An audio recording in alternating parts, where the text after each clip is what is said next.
त अल्लाह तबारक व तआला अहिड़े नमूने सां हिकिड़ो कानून जेको आहे उतां जी रिवायत टोड़ी ऐं रिवायत जे टोड़ण जो नालो इस्लाम आहे। जिते रिवायत नथी टुटे त सम्झो त माण्हू उते जेको आहे इस्लाम ते पूरो अमल नथो करे। रिवायत खे टोड़ण जो नालो इस्लाम आहे। पोइ खणी अख़लाक सां, अदब सां, एतिराम सां। ईअं न आहे त जीअं हिननि ॾींहंनि जे अंदरि साईं मुंहिंजे चवां त इहा हिननि जी हिंदुनि जी जेका आहे ॾियारी पई हले, जंहिंखे हले छा बि चवंदा आहिनि बहरहाल, त इहो हिंदुनि जी ईद पई हले। पोइ असांजा मुस्लमान बि के कामरेड के कहिड़े क़िस्म जा, के कहिड़े क़िस्म जा, उहे बि चवंदा हुआ हिंदुनि खे फलाणे जेको नवाज़ शरीफ़ बि केक कटियो ऐं फलाणनि बि केक कटिया, उन्हनि जेको हिंदुनि खे वाधायूं ॾिनियूं।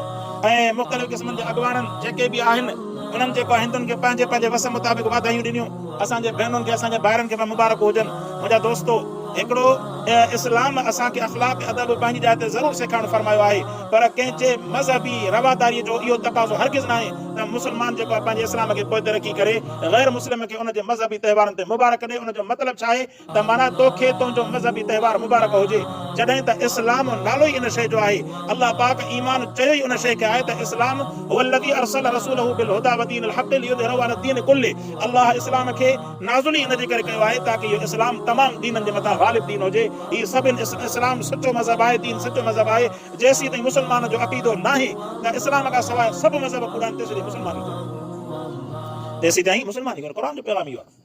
साईं जेकॾहिं चवंदो त इस्लाम बि सचो, हिंदू बि सचो, इहो कमु कोन हलंदो।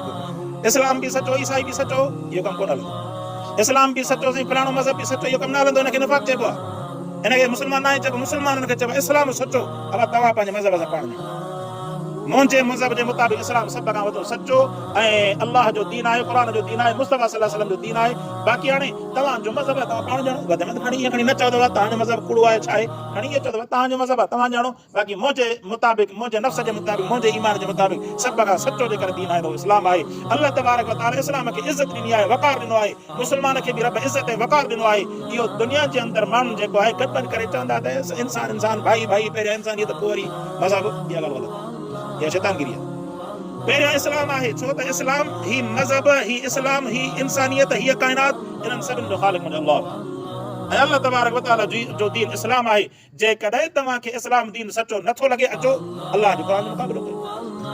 माना अक़ली तौर ते, दलील जे तौर ते, वेहण जे तौर ते न, अक़ली तौर ते, दलील जे तौर ते अल्लाह जे क़ुरान जहिड़ो को किताब आणे ॾेखारियो। अल्लाह पाक क़ुरान जे अंदरि चैलेंज करणु फरमायो, इन कुंतुम फी रैबिम मिम्मा नज़्ज़लना अला अब्दिना।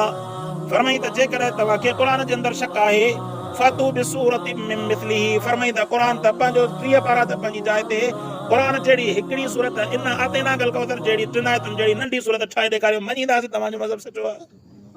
रब फरमाए त सॼी काइनात जा पीर फ़क़ीर भोपा, इहे बातिल मज़हब वारा सभिनि जा वॾा सरमाएदार गॾु कयो क़ुरान जी हिकिड़ी सूरत जो मुक़ाबिलो था करे।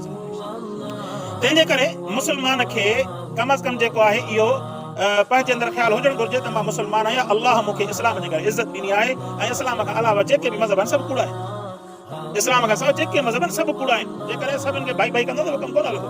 सो क़ुरान फरमाए त मा कान अलन नबी मिन हरजिन। मां अर्ज़ कयमि त अल्लाह जो क़ुरान जेको नाज़िल थियो आहे रिवायत खे टोड़ण जे लाइ, रिवायत खे टोड़ण जे लाइ तव्हां दीन खे सिधो सचो करे बयानु कंदा। दीन जे अंदरि कॾहिं बि डिप्लोमेसी बर्दाश्त न आहे, मुनाफ़िक़त बर्दाश्त न आहे। हा बाबा तूं बि जेको आहे सचो आहे, मां बि सचो आहियां, तुंहिंजो मज़हब बि सचो आहे, मुंहिंजो मज़हब बि सचो, इहा ॻाल्हि ग़लति आहे। सिधी सी ॻाल्हि आहे, इस्लाम सचो आहे, तुंहिंजो मज़हब कूड़ो आहे, ॻाल्हि आहे सिधी। सो अल्लाह पाक फरमाए त ताके कुटेलनि जे अंदरि जेका रिवायत हुई, उन रिवायत खे टोड़े करे रब सां ख़तम करणु फरमाए।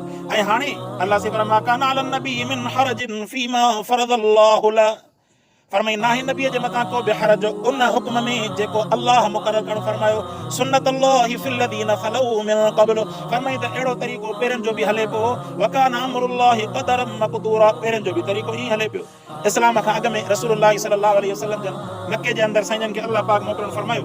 ऐं साईं मुंहिंजा त मके जे अंदरि बि पाण साईं जन एतिरी महिनत कई पंहिंजे अमल सां, पंहिंजे इल्म सां हिन इस्लाम जी धाक विहारियो।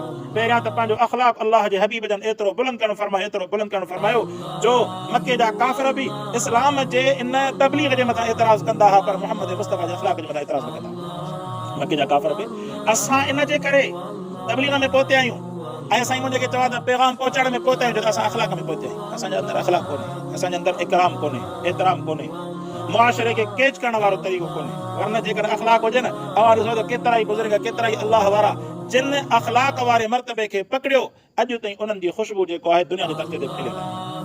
केतिरा बुज़ुर्ग मां ॾिसो हज़रत मौलाना ताज अमरोटी रहमतुल्लाह अलैह कराची जे बुज़ुर्ग जेके शेख सलीमुल्लाह ख़ान साहब अल्लामा तक़ी साहब साईं जो हेॾे असांजे लाड़काणे पासे ॾे हज़रत साईं अब्दुल करीम कुरैशी ॾेर वारा ऐं साईं जेको ताज अमरोट वारा रहमतुल्लाह अलैह साईं हाली जी रहमतुल्लाह अलैह उन्हनि जेको अख़लाक जे इल्म ऐं अमल जे मर्तबे खे मज़बूती सां पकड़ियो अॼु ताईं उन्हनि मीडिया जो सहारो वरितो न जेको आहे भॼ टुक जो सहारो न होॾे भॼंदा अथनि न होॾे भॼंदा अथनि पर सिर्फ़ु हिकु जाइ ते वेही करे अल्लाह पाक उन्हनि जे इल्म में अमल में हेॾी बरकत रखणु फरमाई जो उन्हनि जे इल्म जी जेका आहे ख़ुशबू पूरी सिंध में फैलिजी हुई अॼु ताईं माण्हू उनजा किसा ॿुधी करे हैरान थींदा आहिनि उन ते अमल करण जी कोशिशि कंदा फलाणो गुज़रे हे अमल कंदो हा साईं इहो अमल कंदो असां बि उन अमल करण जी कोशिशि कयूं इहा छा आहे इहा इल्म जी अख़लाक जी ख़ुशबू आहे असांजे अंदरि अख़लाक कोन्हे जंहिंजे करे असांजे पोइ ज़बान जे अंदरि तासीर बि कोन्हे जहिड़ा मुला तहिड़ा जेके आम माण्हू क़ुरान फरमाए त मां कान आलिम नबी हा मूं अर्ज़ु कयमि त काफ़िर जेके आहिनि इस्लाम जे मथां एतिराज़ कंदा चवंदा त साईं अवां जेको आहे पंहिंजो दीन बिला शक बयानु कयो पर असांजा जेके बातिल जेके माबूद आहिनि इन्हनि खे न ॻाल्हायो पर रसूलुल्लाह सल्लल्लाहु अलैहि वसल्लम फरमायो